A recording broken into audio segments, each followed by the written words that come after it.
Hi this is Saraswati. Welcome back to my YouTube channel Brahma Saraswati. ఈరోజు మనం network analysis C20 scheme October November 2025 జరిగిన supplementary ఎగ్జామ్స్లో వచ్చిన question పేపర్లో ఉన్న ప్రాబ్లమేటిక్ సమ్స్కి సొల్యూషన్ అనేది ఈ వీడియోలో నేను చెప్తానండి. ఈరోజు ఈ వీడియోలో హైపాస్ ఫిల్టర్కి సంబంధించిన క్వశ్చన్కి సొల్యూషన్ చూద్దామండి. 15th క్వశ్చన్ బీబీట్ చూడండి, డిస్ప్లేలో కనిపిస్తుంది.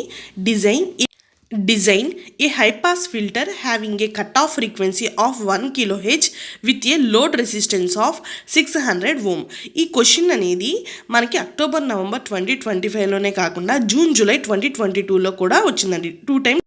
టూ టైమ్స్ రిపీట్ అయిందండి. ఇక మనం సొల్యూషన్ స్టార్ట్ చేద్దామండి. మనకి క్వశ్చన్లో ఇచ్చిన డేటా ప్రకారం గివెన్ డేటా రాసుకోవాలి. లోడ్ రెసిస్టెన్స్ వాల్యూ ఆర్కేతో డినోట్ చేసుకుంటాం.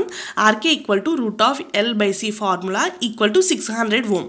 అండ్ మనకు క్వశ్చన్లో కట్ ఆఫ్ ఫ్రీక్వెన్సీ ఇచ్చారు. కట్ ఆఫ్ ఫ్రీక్వెన్సీని FCతో డినోట్ చేసుకుంటాం ఈక్వల్ టు 1000 హెర్ట్జ్ అనమాట. నెక్స్ట్ క్వశ్చన్స్లో మనల్ని హైపాస్ ఫిల్టర్స్ని డిజైన్ చేయమన్నారు కదండి. ఫస్ట్ మనకి హైపాస్ ఫిల్టర్స్ ఎలా ఉంటాయి, అందులో ఎన్ని టైప్స్ ఉంటాయి అనేది మనకి ఐడియా ఉండాలి. హైపాస్ ఫిల్టర్స్లో 2 టైప్స్ ఉంటాయి. T section high pass filter, pi section high pass filter. మనకి డిస్ప్లేలో చూపిస్తున్నాను చూడండి. టీ సెక్షన్ హైపాస్ ఫిల్టర్లో 2 కెపాసిటర్స్ అండ్ 1 ఇండక్టర్తో డిజైన్ చేస్తాం.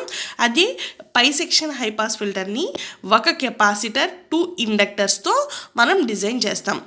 మనం కెపాసిటర్ అండ్ ఇండక్టర్ వాల్యూస్ని మనం ఫైండ్ అవుట్ చేయాలి.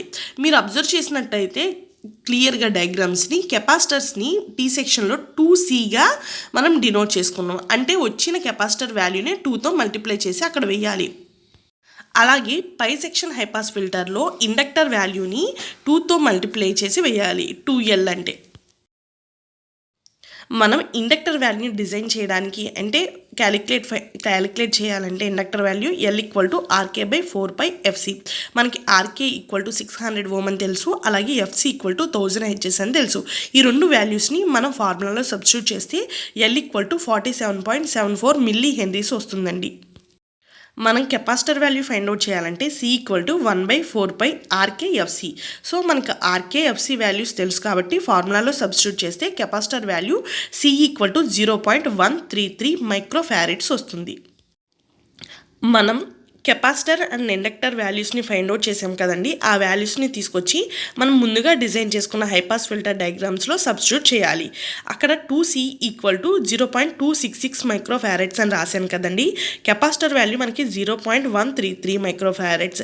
దాన్ని 2తో మల్టిప్లై చేస్తే 0.266 మైక్రోఫారెడ్స్ వస్తుంది. అలాగే పై సెక్షన్ హైపాస్ ఫిల్టర్లో మనకి 2L వాల్యూని సబ్స్టిట్యూట్ చేసాం. ఈ విధంగా మనం హైపాస్ ఫిల్టర్ని ఈజీగా డిజైన్ చేసుకోవచ్చు.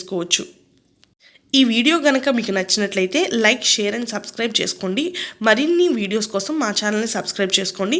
అంతేకాకుండా ఎవరికైతే NA exam regular and supplementary ఉందో వాళ్ళకి ఈ వీడియో కనుక మీరు షేర్ చేసినట్లయితే వాళ్ళకి ఇది చాలా హెల్ప్ఫుల్ అవుతుందండి.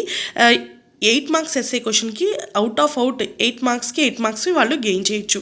Thanks for watching my channel. Thank you.